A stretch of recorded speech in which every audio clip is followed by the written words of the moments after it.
Here's the best build for every weapon inside of MoCo. Before we get into this video, I want to say two quick things. Number one, if you have a build that you like using more or that you think is better, just use that. Everything I'm about to say is opinionated, so just hold the mean comments, okay? But that being said, number two is I am the second highest ranked creator for MoCo, so I do think my opinion holds a little bit of weight. If you want to check out MoColytics, see where you rank in the leaderboards for XP, collector level, or just see some super dope stats, you can check out MoColytics. That's going to be the first link in the description, and if you want to use code KART, that directly supports the creator of that website. This is not sponsored or anything. I just think what he's doing is absolutely really cool. But with all that out of the way, let's go ahead and hop straight into the build, which is going to be the speed shot, and it's actually going to consist of two different builds for this. As you can see on your screen, we have the single target DPS. So we have vitamin shot, Pew 3000, and the really cool sticker for our gadgets. For our passives, we have the chicken-o-matic, unstable laser, unstable beam, and for our rings, we have the major damage, major passive, and major weapon. Now, dudes, this is the high DPS bow build. If you have those single target bosses in Rift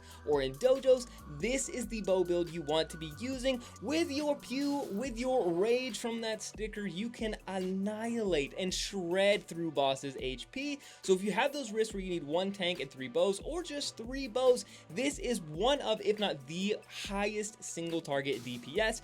But moving right along to the other bow build, as you can see here, we have gadgets. I mentioned this is going to be divided into 2 builds for the speed shot because in our meta, the bow is a great pick weapon, but sometimes you need single target DPS, and other times, like when there's a lot of mobs and you need those AoE gadgets to clear them. So for our gadgets on this one, we have the fireworks, pepper spray, and multi-zap. For our passes, we have the R&D, we have the unstable beam, and we have the unstable lightning. And for our rings, we have the major weapon, major passive, and major gadget. Now this build has the base of the other one. You're still rocking the speed shot, you still got that beam for that burst high DPS damage, but you also now have the AoE gadgets. You have the fireworks, the spray, the multi-zap for the stuns if you need it. So if you run 4 bows, you can literally mob your way through all the ads, through all the enemies, and then once you get to the boss, you still have that beam, you still have that damage, you still have that passive damage from the speed shots, just base damage as a whole. But if you need the mob clears, the gadget bow is the build for you. Next up on our list is the techno fist. I am dividing this one into 2 builds as well. This will be the only 2 weapons on our list like this, but the first one, similar to the last one, is going to be the gadgets techno fist. So we have rockets, we have multi-zap, and we have pepper spray. For our passives, we have unstable laser, unstable beam, and unstable lightning, all of the unstables. And for our rings, we have the major passive, major gadget, and major crit. So you'll notice there is absolutely 0 healing in this build, and that is for one specific reason. If you're running this, it's going to be in a rift where you have a tank that can keep you alive. But this build is phenomenal for stuns, for gadget damage, for AoE. It's specifically useful in waves like Wave Machine and High Court, where you'll have a lot of enemies all in one space, and you're gonna benefit from the DPS of those techno fists and from those balls bouncing between the enemies, getting the stuns and getting that damage from all of your passives. Now the second build I want to highlight for the techno fist is this build. This is actually my personal world farming build that I've created.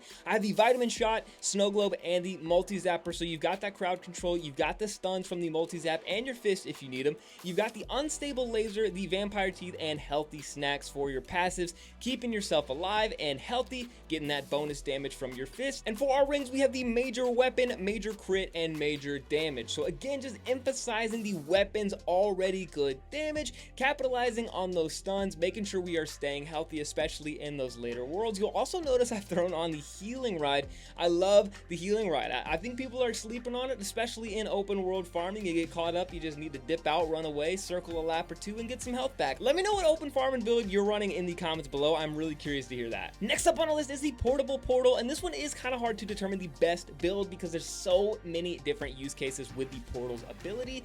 But to be honest, this one or something very close to it is something that I find myself using on a fairly regular basis. We have the fireworks, snow globe, and pepper spray, the master of crowd control. If you need AoE damage, portal is your go-to weapon. Substituting out that far right gadget slot is where the builds are going to differ slightly. So if you need a little bit more damage, you can go multi-zap, or if you don't need as much crowd control, maybe you can go pepper spray instead of snow for reduced cooldown time. But as you can see, you're pretty much going to be cycling the fireworks, pepper spray, multi-zap, and snow globe as your 4 gadgets, interchanging them out and swapping that far right gadget out depending on what the rift, dojo, or open world farming you need is. But that being said, the passives and rings are going to stay fairly consistent across builds. So we have the unstable lightning, the R&B mixtape, and explodomatic trigger. Again, with that AoE damage, we want to capitalize on the explosions as much AoE as we can, getting that unstable lightning bonus. And then the rings, we have the major gadget,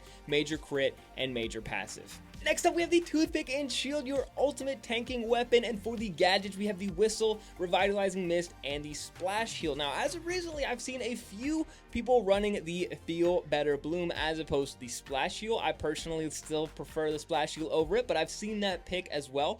For the passives, we have the healthy snacks, R&B, and healing charm. And for our rings, we have the major health, the minor health, and the major healing ring. Honestly, this build is a fairly straightforward tank build, capitalizing on the HP reduction from the toothpick and shield, maximizing our heals and HP from our rings, gadgets, and passives. Want to have that whistle. That is a necessity for any good tank. Pull those mobs away from your teammates. And other than that, you can make some small minor tweaks and adjustments here and there, but this is the generic build that I pretty much go to every time when I play tank. Moving right along to the Staff of Good Vibes, the ultimate healer build is what I've created here. So we have the revitalizing mist, splash heal, and the feel better bloom. Heals and only heals. For the passes, we have the healthy snacks, R&B mixtape, and the healing charm. And for our rings, we have the major healing, minor healing, and major health. So our health is through the roof, and the healing we're giving other people is multiplied by the healing charm and 2 of the healing rings. So we are the ultimate healer. The Staff of Good Vibes just had the healing buff as well, so dealing less damage but more healing. So we want to capitalize on that. There's only a few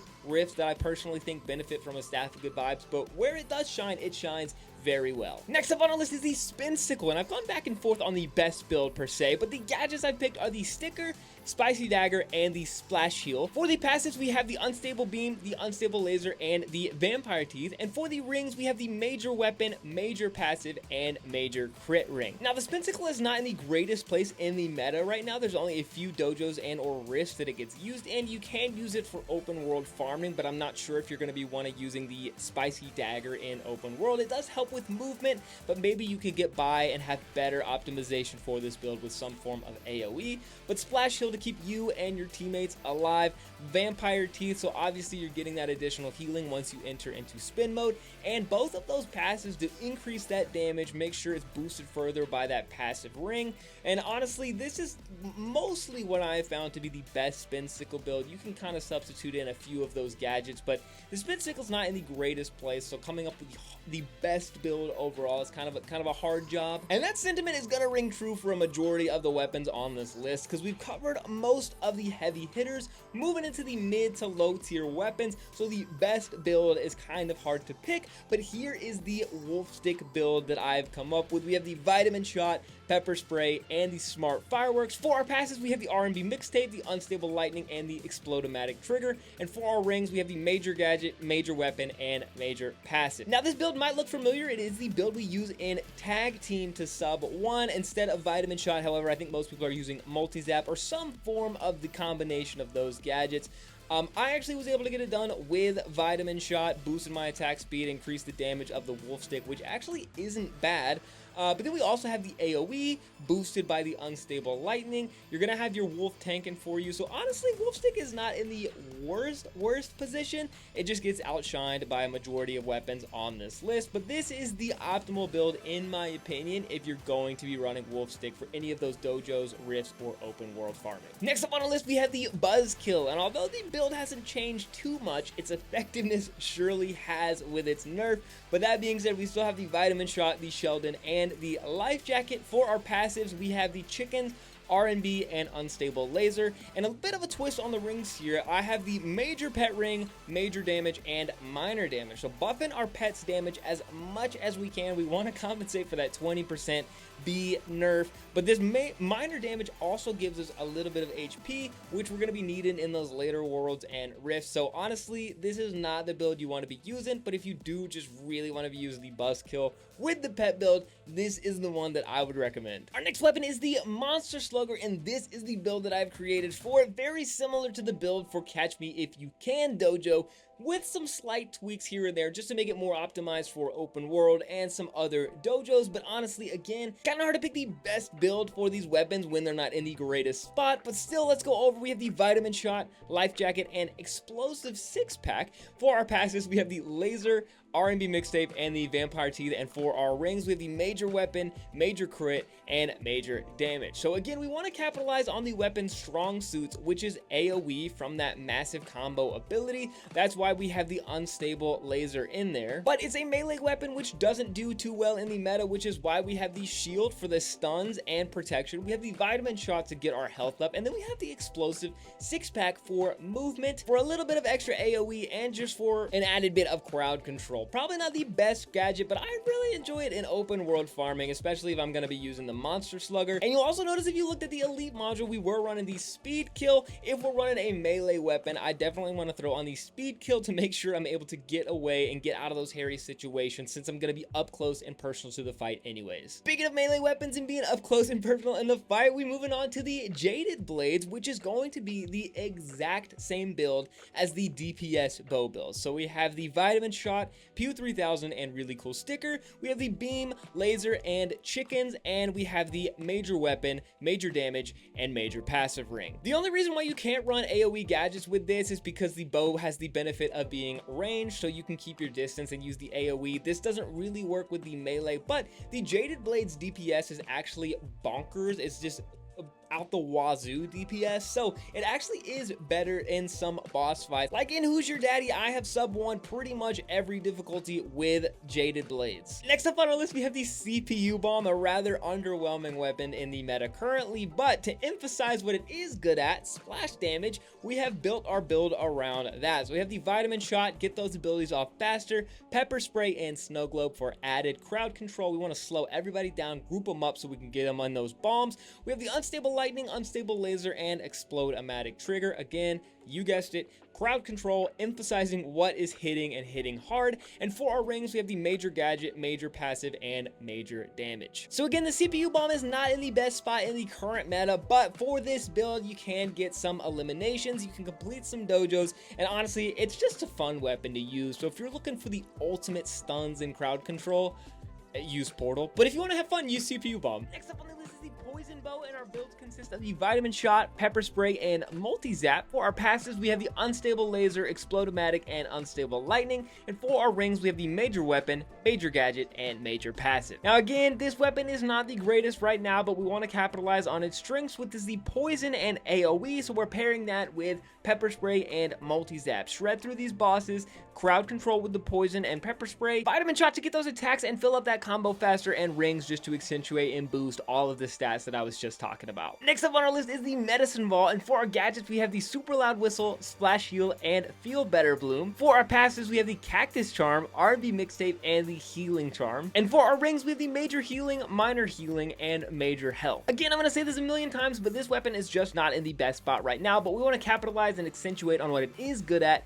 healing. So we've got double healing rings in there just to make sure we're capitalizing on as much healing as we can, but we've also got the cactus charm in there since the weapon boosts our HP by 20%, and we have the health ring. We have more than enough HP to survive and tank a little bit, so if we're getting hit from that super loud whistle pulling the enemies anyways, might as well have the cactus charm and reflect a little bit of that damage, as well as healing ourselves back up and our teammates. Moving right along to the hornbow, and for our gadgets, we have the fireworks, pepper spray, and snow globe. If you're not seeing a trend by now with the AoE, you have not been looking hard enough. But for our passes, we have the vampire teeth, unstable laser, and unstable lightning. And for our rings, we have the major weapon, major passive, and major gadget. Again, we just want to be capitalizing and accentuating what the hornbow is already good at, which is AoE. So we've got even more AoE gadgets and passives and rings to boost that further. The only healing we have in this build is the vampire teeth, so things can get a little hairy. And if you do run this in a team, you might want to have a staff of good vibes or a tank for a dedicated healer, in which case you could honestly swap out the vampire teeth out for a different passive entirely. But essentially, this is the build that I find works the best for me when I run the hornbow. And last but not least, we have the singularity, and very similarly to the portal, it's going to fluctuate between one of 4 gadgets. So we have the fireworks, pepper spray, multi-zap, and then if we need the crowd control without the stuns, snow globe. But again, it's going to be all about the AoE, massive, heavy hitting gadgets. And then for our passes, we have the unstable lightning, R&B mixtape, and explode-o-matic trigger. And for rings, we have the major gadget, major crit, and major passive. And again, the last time I'll say it, this video, this weapon's not in the greatest spot, but we're going to accentuate what it is good at, which is the reduced cooldown of gadgets. So we want to bring in the heaviest hitting gadgets, aka fireworks, pepper spray, snow globe, multi-zap, anything that's going to do lots of damage or crowd control, or both, which is all 4 of those gadgets. We're gonna boost them with the unstable lightning and our ring, so we can absolutely shred with the singularity, but we just need to be in the right situations, preferably have some teammates with either more singularities or somebody that can tank for us. But this is the build that I like to use for the singularity. And just like that, that is all of the best builds for every single weapon, or at least the builds that I use the most often inside of MoCo for every single weapon. Leave a like on this video if it helped you out, subscribe if you enjoyed and you find yourself coming back anyways, and I will catch you guys in the next video or the next stream. Peace out, Girl Scouts.